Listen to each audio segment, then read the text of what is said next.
عبداللہ عراق کا مشہور ڈاکو، ہلاکت خیز غارت گر اور ستم پیشہ قاتل آج ایک خوفناک مہم سے پلٹ کر اپنے گھر آیا تھا۔ کافی سے زیادہ رات گزر چکی تھی۔ ساتھیوں نے رخصت ہوتے وقت دریافت کیا، سردار دوسری مہم کی تیاری کب تک ہوگی؟ آج نہ جانے کیا بات تھی کہ سوال پر عبداللہ کے چہرے سے خوشی کا کوئی نشان نہیں ظاہر ہوا۔ اس نے نہایت ہی بے دلی سے جواب دیا، ابھی کچھ کہا نہیں جا سکتا۔ تیاریوں کی اطلاع تمہیں وقت سے پہلے دی جائے گی۔ ساتھیوں کو رخصت کر جب وہ اپنے بستر پر لیٹا تو ایک نامعلوم قسط سے اس کا دل بوجھل تھا۔ ہزار کوششوں کے باوجود اس سے نیند نہیں آ رہی تھی۔ چند ہی لمحوں کے بعد اسے احساس محسوس ہوا جیسے کوئی اس کے دل کے دروازے پر دستک دے رہا ہے۔ وہ حیرانی کے عالم میں گھبرا کر اٹھ بیٹھا۔ غفلتوں کی نیند بہت گہری تھی، اس لیے منہ پھیر کر لیٹ گیا، لیکن اس مرتبہ دل کا بند دروازہ نین باز ہو چکا تھا اور غیب کی سرگوشیوں کے لیے گنجائش نکل آئی تھی۔ اچانک دل کے دروازے سے کوئی بہت ہی دھیمی آواز میں کہہ رہا تھا، ظالم ذرا پیچھے پلٹ کر دیکھ، تیرے نامہ زندگی کا ایک ایک ورق سیاہ ہو چکا ہے۔ مظلوموں کی آہ، بے گناہوں کے خون اور ماضی کے بوجھ سے تیری مغروب گردن اب ٹوٹنا چاہتی ہے۔ مرنے کے بعد جب تک تو ایک باغی مجرم کی طرح خدا قہار کے سامنے کھڑا کیا جائے گا تو دہشت اور جلال سے تیرا کلیجہ پھٹ جائے گا۔ انجام کی رسوائی اور جہنم کے ہولناک عذاب سے بچنا چاہتا ہے تو ابھی وقت ہے، اٹھ اور اپنی خاکی جسم سے شیطان کا یہ پہرا اتار کر پھینک دے۔ مغفرت اور کرم کا دروازہ ابھی کھلا ہوا ہے، جیسے بھی ممکن ہو اپنے روٹے ہوئے مولا کو راضی کر لے۔ غیب سے آئی یہ صدا اس کے دل کے آر پار ہو گئی اور اسے تڑپتے ہوئے بسمل کی طرح گھائل کر گئی۔ اب دل کے اندرونی حصہ بیدار ہو چکا تھا اور عمر بھر کی ثقافتوں کا غبار آنکھوں کی راہ سے سیلاب کی طرح بہہ رہا تھا۔ اسی عالم اجتماع میں عبداللہ اپنے بستر سے اٹھا اور رات کی تاریکی میں اپنے سب سے زیادہ قابل اعتماد ساتھی جعفر کے گھر گیا۔ عبداللہ کی بے وقت آمد سے جعفر گھبرا کر اٹھا۔ اس نے جلدی سے پوچھا کہ کسی فوری مہم کی تیاری ہے؟ عبداللہ نے عابدہ ہو کر جواب دیا، ہاں، آج زندگی کی سب سے بڑی مہم میرے دوست، اور پھوٹ پھوٹ کر رونے لگا۔ یہ اچانک تمہیں کیا ہو گیا ہے سردار؟ ہچکیاں بڑھتے ہوئے عبداللہ کی زبان سے یہ الفاظ نکلے، جعفر، اس وقت میں ہولناک تباہی کے دانے پر کھڑا ہوں۔ اپنی سیاہ غار زندگی اور اس کے بھیانک انجام کے تصور سے میرا دل بیٹھا جا رہا ہے۔ خدارا بتاؤ کہ ایک باغی مجرم کی طرح عمر کا جو حصہ میں نے گزارا، کیا اب کسی طرح اس کی تلافی ہو سکتی ہے؟ کیا اس رحمت خاص کا کہیں سراغ لگ سکتا ہے؟ جعفر، میں اندھیرے میں بھٹک رہا ہوں، مجھے چراغ دکھاؤ۔ میں اپنے رب کی طرف پلٹنا چاہتا ہوں، میری رہنمائی کرو۔ میں خائل ہو گیا ہوں، میرے زخموں کے تیل سے کوئی مرہم بتاؤ۔ اتنا کہتے کہتے عبداللہ کی آواز حلق میں پھنس گئی اور وہ چپ ہو گیا۔ ایک غمگسار چہرہ کر زبان میں جعفر نے جواب دیا، دل کا یہ رقت انگیز انقلاب اور سوز و کرب کی یہ نئی منزل تمہیں مبارک ہو سردار۔ افسوس کہ تمہاری طرح میں بھی کوچی سے ناآشنا ہوں۔ البتہ اتنی بات ضرور جانتا ہوں کہ خدا کی تلاش میں نکلنے والے سب سے پہلے کسی مرشد کامل کی تلاش میں نکلتے ہیں۔ اسے پا لینے کے بعد خدا کی منزل بہت قریب ہو جاتی ہے۔ کہتے ہیں کہ خدا تک پہنچنے کے لیے یہی ایک راہ اب تک کھلی ہوئی ہے، باقی تمام راستے بند ہیں۔ خدا کی طرف قدم بڑھانا چاہتے ہو تو تمہارے لیے بھی اس کے سوا اور کوئی چارہ کار نہیں۔ میں نے سنا ہے کہ مرشد کامل اس راہ کے نشیب و فراز سے واقف ہوتا ہے۔ مرشد کامل کے بغیر یہ راہ آج تک کسی نے بھی طے نہیں کی۔ اے عبداللہ! جعفر کی اس بات پر عبداللہ کی آنکھیں چمکیں۔ اس کا سکھا ہوا چہرہ اس طرح کھل گیا جیسے پاس کی تاریکی میں اسے امید کی کرن نظر آ گئی ہو۔ اے غم نصیب شکر گزار زبان! میں اس نے جعفر کی ہمدردیوں کے جواب میں کہا، میرے دیرینہ ہمدم، تمہارے غمگساری رہنمائی کا شکریہ۔ تم نے میرے جلتے ہوئے زخموں پر جیسے تسکین کے مرہم رکھ دیا ہو۔ اب اگرچہ میں میوس نہیں ہوں، لیکن میرے دوست، کسی مرشد کامل کی تلاش کا صحیح شور بھی تو مشکل عمر ہے۔ اس مشکل کو بھی اب تمہیں آسان کرنا ہے۔ تمہیں کسی مرشد کامل کا نشان بتاؤ، میں اس کی گلی میں سر کے بل جاؤں گا۔ عبداللہ کے سوال پر جعفر ایک شرح کے غم کی طرح پھوٹ پڑا، میرے محسن، تم شکر ادا کر کے مجھے شرمندہ نہ کرو۔ بارہ کرو میرے خون جگر سے، اگر تمہارے دل کی آگ بجھ سکتی ہے تو میں اس کے لیے بھی اپنے آپ کو تیار پاتا ہوں، مگر مشکل یہ ہے کہ یہ آگ پانی سے نہیں بلکہ تجلیات کی خنکی سے بجھتی ہے۔ سردار، تم اس بات سے ناواقف نہیں ہو، میرا اور تمہارا ماحول دونوں کا ایک ہی رہا ہے۔ تمہاری طرح میں بھی ان تمام چشموں سے گزرا ہوں جہاں خیال و عمل کی طہارت حاصل ہوتی ہے، اسی لیے تمہاری طرح مجھے بھی کسی مرشد کامل کا کوئی تجربہ نہیں۔ ویسے میرا اپنا خیال ہے کہ مرشد کامل کی تلاش بھی خدا کی تلاش کا نقطہ آغاز ہے، اسی لیے اگر تم خدا کا نام لے کر اس مہم پر جو نکل پڑو تو مجھے یقین ہے خدا تمہاری مدد ضرور کرے گا۔ یہ راحتیں نہیں کی جاتی کہ سردار کروائی جاتی ہیں۔ جگر میں ٹھیس اب بھی تھی لیکن زخموں کی جلن کم ہو گئی تھی۔ تاریکیوں میں ڈوبا رہنے والا عبداللہ اب اکیلا نہیں تھا، اس کے ہاتھوں میں امید کا چراغ تھا۔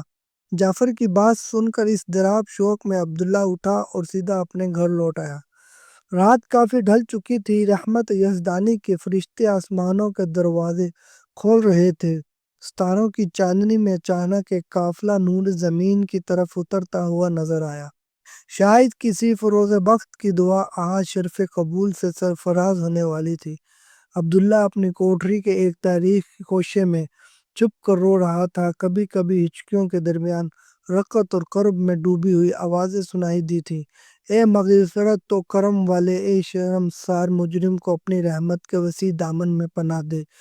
اے تیرے بختوں کی امید کا اپنا سیاہ کار زندگی سے تائب ہو کر آج میں تیری طرف پلٹ رہا ہوں۔ تو اپنی اونچی بارگاہ سے ایک فریادی کی پکار سن لے۔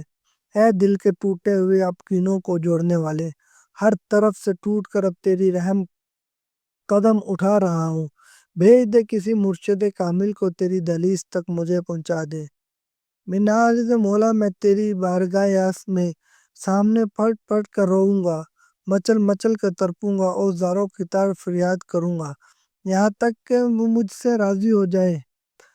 رات پچھلے پہر میں داخل ہو چکی تھی۔ جلدی جلدی اس نے دعا تمام کی، چاروں طرف ایک حسرت بڑی نگاہ ڈالی اور اللہ کا نام لے کر گھر سے نکل پڑا۔ حق کے تلاش میں اس کے سفر کا نقطہ آغاز تھا۔ گلیوں اور پرخطر راستوں سے ہوتا ہوا وہ ایک چوراہے پر جا کھڑا ہوا۔ نامعلوم طور پر دل بے چین نے نشاندہی کی کہ جہاں وہ کھڑا ہے وہی مرشد کامل کی ملاقات کی جگہ ہے۔ انتظار میں کھڑے کھڑے کافی عرصہ بیت گیا، ستاروں کی آنکھیں ڈوبنے لگی۔ امید و بیم کی کشمکش کا یہی عالم تھا کہ چند ہی لمحے کے بعد اسے کچھ فاصلے پر حرکت کرتا ہوا ایک سایہ نظر آیا۔ بے ساختہ دل نے آواز دی، مرشد کامل آ رہا ہے۔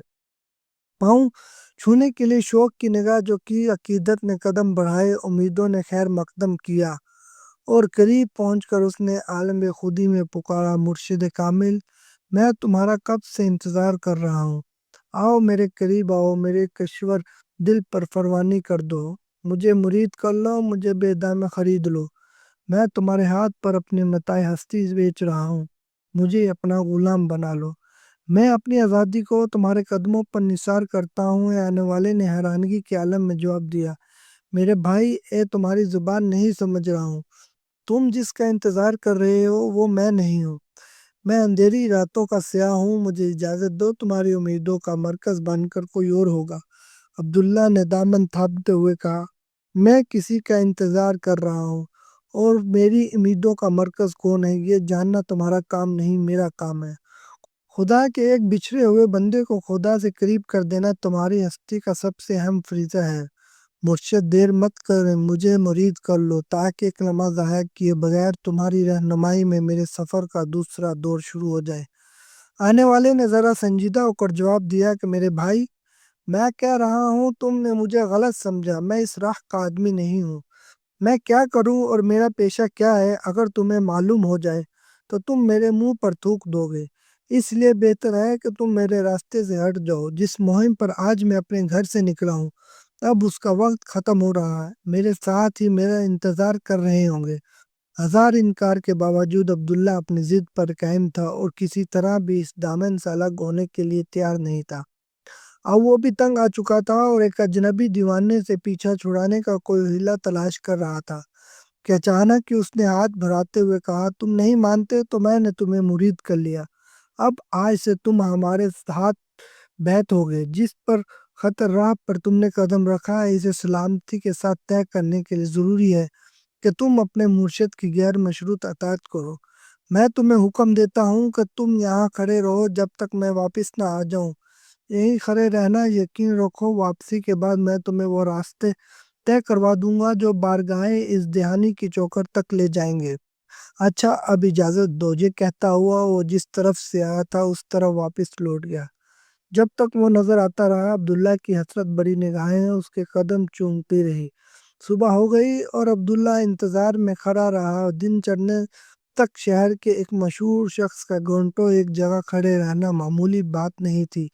ایک طرف سے آدمیوں کا تانبا بن گیا۔ لوگوں نے ہزار سمجھایا کہ وہ اپنے گھر واپس چلیں، لیکن سب کے لیے اس کے پاس ایک ہی جواب تھا کہ میرا مرشد کامل مجھے حکم دے گیا ہے کہ جب تک پلٹ کر آؤں تم یہیں کھڑے رہو۔ اب میں اس کی واپسی تک یہاں سے کہیں نہیں ٹل سکتا۔ وہ وعدہ کر کے گیا ہے کہ مجھے بارگاہ ازدحانی کی چوکھٹ تک پہنچا دے گا۔ لوگوں نے اصرار کرتے ہوئے کہا، رات بھی ختم ہو گئی، اب دن کا آخری حصہ گزر رہا ہے، اسے واپس آنا ہوتا تو اب تک آ گیا ہوتا۔ اب اس کا انتظار بے سود ہے، اس نے تم سے جھوٹا وعدہ کیا۔ عبداللہ نے یقین کے تیور میں شربور ہو کر جواب دیا، اپنی زبان کو آلودہ گناہ مت کرو، مرشد کامل کبھی جھوٹ نہیں بولتا، وہ ضرور واپس آئے گا۔ دم رخصت اس نے کسی وقت کا تعین نہیں کیا تھا، اس لیے اس کی واپسی کی میعاد صبح محشر تک ہے۔ تم لوگ میرے راستے سے ہٹ جاؤ، میں عمر کے آخری لمحے تک اس کا انتظار کروں گا۔ دنیا کی ہر چیز حرکت میں تھی، وقت کا قافلہ بھی رواں دواں تھا۔ کتنی شامیں آئیں اور گزر گئی، کتنے سورج نکلے اور ڈوب گئے، لیکن عبداللہ اپنی جگہ پر کھڑا تھا، کھڑا رہا۔ اب وہ علاقے کا قابل نفرت جرائم پیشہ نہیں تھا، عقیدت کیش نگاہوں کا تماشا بن چکا تھا۔ ہزاروں شیدائی ہر وقت اسے اپنی جرمٹ میں لیے رہتے۔ مرشد کامل کا انتظار اب تنہا اس کو نہیں تھا، دیوانوں کی ایک بہت بڑی جماعت اس کے ساتھ شامل ہو گئی تھی۔ چاندنی رات تھی، پچھلا پہر تھا، ساری عبادی پر خاموشی طاری تھی، تماشائی بھی آنودگی کے عالم میں تھے، لیکن عبداللہ بستدور کھڑا تھا، لیکن اس کی آنکھیں انتظار میں کھلی تھی۔ اچانک اسے کسی آنے والے کی آہٹ محسوس ہوئی، پلٹ کر دیکھا تو سامنے ایک سفید پوش بزرگ لمبی عباءہ پہنے ہاتھ میں عصا لیے کھڑے تھے۔ نگاہوں کا جلال، پیشانی کی طلعت اور شہر سے برستا ہوا نور نشاندہی کر رہا تھا کہ انسانی پیکر میں کوئی آسمان کا فرشتہ اتر کر آیا ہے۔ عظمت خدا داد کی دھمک سے عبداللہ کی آنکھیں جھک گئیں، دل ایک نامعلوم حیثیت میں مطروب ہو گیا۔ بزرگ نے پرشکوہ لہجے میں دریافت کیا، یہاں کیوں کھڑے ہو؟ آنکھیں نیچے کیے ہوئے عبداللہ نے جواب دیا، مرشد کامل کے انتظار میں۔ بزرگ نے پھر سوال کیا، کون مرشد کامل؟ عبداللہ نے ہمت سے کام لیتے ہوئے کہا، وہی مرشد کامل جس کے ہاتھ پر میں مرید ہو چکا ہوں۔ اس نے مجھ سے وعدہ کیا، میں تمہیں یہیں میرا انتظار کرو، میں واپس ہونے کے بعد تمہیں بارگاہ ازدحانی کی چوکھٹ تک پہنچا دوں گا۔ بزرگ نے فرمایا، میرے عزیز، وہ مرشد کامل نہیں ہے، اندھیری راتوں کا سیاہ ہے، بارگاہ ازدحانی کا راستہ اسے خود نہیں معلوم، وہ تمہاری رہنمائی کہاں سے کرے گا؟ اب وہ پلٹ کر نہیں آئے گا، بلا وجہ اس کے انتظار میں اپنی جان مت ہلاک کرو۔ عبداللہ نے اصرار کرتے ہوئے جواب دیا، میرے دل کا یقین کسی بھی طرح متزلزل نہیں ہو سکتا، وہ ضرور واپس آئے گا، اور اس سے بارگاہ ازدحانی کا راستہ قطعاً معلوم ہے۔ مرشد کامل کبھی جھوٹ نہیں بول سکتا۔ بزرگ نے تنبیہ کے لہجے میں فرمایا، ایک غلط بات پر اصرار مت کرو، تم سخت قسم کے فرے میں مبتلا ہو، اپنی نادانی زیگ چور کو تم نے مرشد کامل سمجھ لیا ہے۔ سوتے ہوئے انسانوں کی آنکھوں سے کاجل چرانے والا بھی اگر مرشد کامل ہو سکتا ہے تو افسوس تمہاری ناسمجھی پر۔ عبداللہ کا پیمانہ عزت لبریز ہو چکا تھا، مرشد کے خلاف اس بات کو برداشت نہ کر سکا تو پھوٹ پھوٹ کر رونے لگا۔ ہچکیوں پر قابو پانے کے بعد اس نے درد و کرب کی آنکھ میں سگلتے ہوئے کہا، مجھے سخت افسوس ہے، ایک طرف تو آپ کی بات دلوں پر اثر ڈال رہی ہے، اتنا مقدس ہو کر آپ کا یہ انداز سمجھ بھی نہیں آ رہا، گستاخی نہ ہو تو کیا میں آپ کا اسم گرامی پوچھنے کا اجازت حاصل کر سکتا ہوں؟ بزرگ نے مسکراتے ہوئے کہا، میرا نام معلوم کر کے اگر تمہیں کوئی فائدہ پہنچ سکتا ہے تو سن لو، مجھے خضر کہتے ہیں۔ بھٹکے ہوئے مسافروں کو راہ راست پر لانا میرے منصب کا اہم ترین فریضہ ہے۔ اسی رشتے سے میں نے تمہاری فہمائش کی ہے۔ نام سنتے ہی عبداللہ نے جھک کر قدموں کا بوسہ لیا، اب آگئے دامن آنکھوں سے لگایا اور پھرتے ادب سے کھامتے ہوئے کہا، آج میں اپنی خوش نصیبی پر جس قدر بھی ناز کروں کم ہے۔ حیرت نصیب جلووں سے میری نگاہیں سراب ہو رہی ہیں۔ اس کے ساتھ ہی عرض کرنے کی بھی اجازت دیجیے کہ جس مرشد کامل کو چور کہا جا رہا ہے، اس سے مرید ہونے کے بعد ہی مجھے یہ شرف حاصل ہو رہا ہے۔ اس چور کی نسبت کا یہ اعزاز کیا میرے لیے قابل فخر نہیں؟ آپ کی تشریف آوری کے بعد میرے مرشد کامل پر یقین مزید پختہ ہو گیا ہے۔ حضرت خضر علیہ السلام نے ارشاد فرمایا، پھر تم نے اسی غلطی کا اعادہ کیا۔ میں مرشد کامل کو چور نہیں بنا رہا، تم نے ایک چور کو مرشد کامل بنا لیا۔ البتہ چونکہ اب تمہاری ضد ہے تو چور کو ہی مرشد کامل بنا دیا جائے۔ تو یہ بشارت سن لو کہ کسی جگہ مرشد کامل سے تمہاری ملاقات ہوگی اور اس کے چند لمحے بعد تم بارگاہ جہانی کی چوکھٹ پر قلعہ عرفان سے سرفراز کیے جاؤ گے۔ انتظار کرو اس وقت کا جب تمہارے دل کی سرزمین پر تجلیات الہی کا عرش بچھا جائے گا۔ خدا کے قدر تمہارے حوصلے کی حفاظت فرمائے۔ یہ کہتے ہوئے خضر واپس پلٹے اور 2 قدم چل کر نگاہوں سے غائب ہو گئے۔ تھوڑی دیر کے بعد سفید صحن نما دار ہوا اور عبداللہ کے نصیب کی تاریکی چھٹنے لگی۔ اندھیری راتوں کا سیاہ عبداللہ کا مرشد کامل، جس کا نام یحییٰ تھا، آج بہت مسرور تھا۔ بغداد اور رسل بلاغت کے مطابق بہت ساری روایتیں اس نے سنی تھیں۔ بہت دنوں سے اسے اشتیاق تھا کہ ایک بار چل کر اس دولت مند شہر میں قسمت آزمائی جائے۔ آج چند حوصلہ مند ساتھیوں کی مدد سے بغداد کی مہم کا پروگرام طے آ گیا تھا۔ مشورے کے مطابق صبح سویرے بغداد کے لیے روانگی تھی، اس لیے رات ہی کو تمام ساتھی ایک جگہ جمع ہوئے اور صبح ہوتے ہی اندھیری رات کے سیاحوں کا یہ دستہ بغداد کی طرف روانہ ہو گیا۔ جیسے جیسے بغداد قریب آتا جا رہا تھا، نامعلوم طور پر یحییٰ کے دل کی دھڑکن تیز ہوتی جا رہی تھی۔ اپنی اس بے چینی کا اس نے ساتھیوں سے کئی بار ذکر کیا، لیکن انہوں نے اس کی طرف کوئی خاص توجہ نہیں دی۔